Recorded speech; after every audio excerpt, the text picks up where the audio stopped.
The Liberation of Sundrian City by Ander Lewis. Chapter 32. Invisible Movement. Yes, I suppose I did know.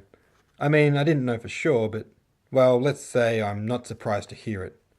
Butch handed the cup to Princess Robin and she thanked him and took a careful sip at the steaming tea. He poured himself one too, chuckling. Not surprised at all. The princess stared into the wisps of steam arising from her hands, lost to the mysterious, thought-provoking charm of tea, a faint smile surfacing from a million miles away. She still felt a little awkward. The first few hours of their hiding she had spent curled up, nestled close into Butch's chest, tears streaming from her eyes. The hysteria had faded slowly, and now, as they sat on old wooden crates in the dark tool shed, snacking on bread and tea, telling stories, she couldn't help but feel that she had overreacted. Still, Butch was a kind soul, and he was doing his best to make the princess feel at ease. There was no cause for embarrassment. She was a frightened young lady, that was all. I was suspicious when Evander chose to stay with the Smith family. It was a little odd. He was free to leave if he wanted. His sentence had been completed, and the family was an abusive one, so why stay? What was in it for him? But I suppose it makes sense now. He wanted to stay close to Linus and Ava, And then it just became more and more obvious. His looks, his build, skinny arms, dark hair. It is impossible to imagine that Henry Smith would have ever had such a boyish look about him, even as a boy. Of course, it took a little longer for Henry to work it out. Maybe he knew deep down. But we tend to deny ourselves such pains, don't we? Sometimes deep down we know the truth, but we don't allow ourselves to face it. I guess in the end he couldn't deny it any longer, and it all came to the surface. And to what end? His death, his wife's death. Another small scoff escaped Butch Allmine's mouth, although this laugh was not one of amusement, more a laugh of disbelief. The princess nodded, still staring into her tea, until after a moment she flitted out of her reverie. Butch smiled kindly at her. She took comfort in his conversation, and the way he spoke suggested that he realized as much. For the past few hours he had kept the conversation alive almost entirely one-sidedly. Whenever the flow dried up and silence fell over them for any extended moment, the princess would look up expectantly as if suddenly she had fallen back to earth, and Butch would indulge her yet again. A good kid though, Linus, don't you think? The princess merely nodded. Nothing like Henry, really. Never was the type to follow orders. Oh, the stories I could tell you. He drained his tea into his mouth, flinching slightly as the hot liquid spilled down his throat, and he reached to the jug for a refill. Funny stories? She asked, with a glimmer of hope in her voice.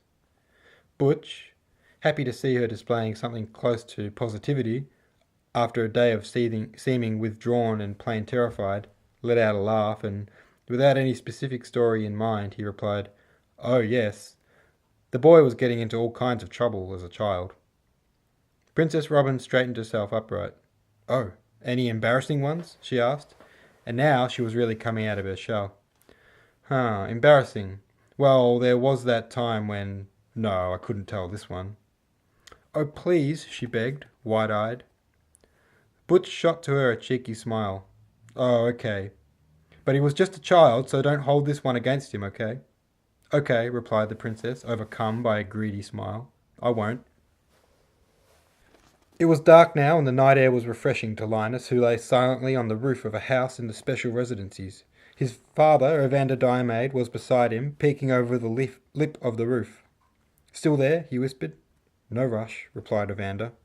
It had been perhaps 5 minutes on this particular roof, waiting for the two guards, who were conversing below, to move on. They had moved with relative ease through the districts, with Evander as the guide, his experience with sneaking unnoticed across the city proving extremely useful. Linus stared at the stars above. He felt strangely relaxed, the result of being overtired. He thought about the princess, still hiding in the shed, and tried to imagine the scene. A few minutes passed this way until finally the guards adjourned, one heading toward the city straight, the other dawdling deeper into the maze of houses. "Here we go," whispered Evander. But both Linus and Evander let out a small groan of frustration as the dawdler checked over his shoulder and, seeing that he'd been left alone, doubled back and sat on the front of a step of a house. "What is he doing?" hissed Linus. "I'd say he's slacking off," replied Evander. What should we do? We can't climb down without him seeing us. Linus scratched at his eye. I guess we could go back down the other side and go around. Too risky. Evander shook his head. We could go along this row. Maybe those other guards are gone now. I guess we could try that, Evander said unenthusiastically. Linus's eyes flicked down to the bow in Evander's lap, and Evander caught the glimpse and clued on immediately. That could work too. You'd have to kill him though, said Linus. Seems a little irrational, don't you think? It did indeed seem irrational. Too easy, too cold-blooded. Evander would never miss a shot from here. The poor guard, who was now leaning back in the doorframe and swigging at a flask, would never see it coming. It seemed unfair. Linus's nickname, Murderer, sounded in his mind. Do you really want to add another murder to your name? He asked, and ignoring the sorrowful look on Evander's face, he continued. Maybe he'll move on. I don't know, he looks fairly... The guard drained the flask into his mouth, tapping at it to loosen the last few drops. Comfortable, Evander concluded. The two exchanged dark looks, neither of them liking the situation.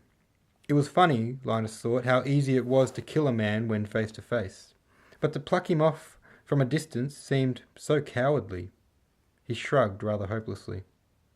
So, what do we do? Evander paused for a thoughtful moment, weighing their options. We've got to keep moving, he concluded. Okay, Linus reluctantly agreed, knowing quite what Evander meant. But make it quick, make it instant if you can. Evander nodded and pulled an arrow from the sheath. He notched it and drew it back and filled his lungs with the cool night air. Sorry, he whispered, but as he did, the loud clattering of metal on stone struck them both. Wait. The two of them froze. Evander slowly easing the tension off the arrow. Is he asleep? He quizzed. The man had let the flask fall to the ground, his hand still outstretched to his side. His eyes were closed and his head tilted, resting against the stone doorframe.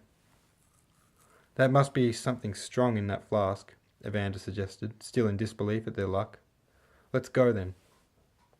Lucky for you, said Linus under his breath.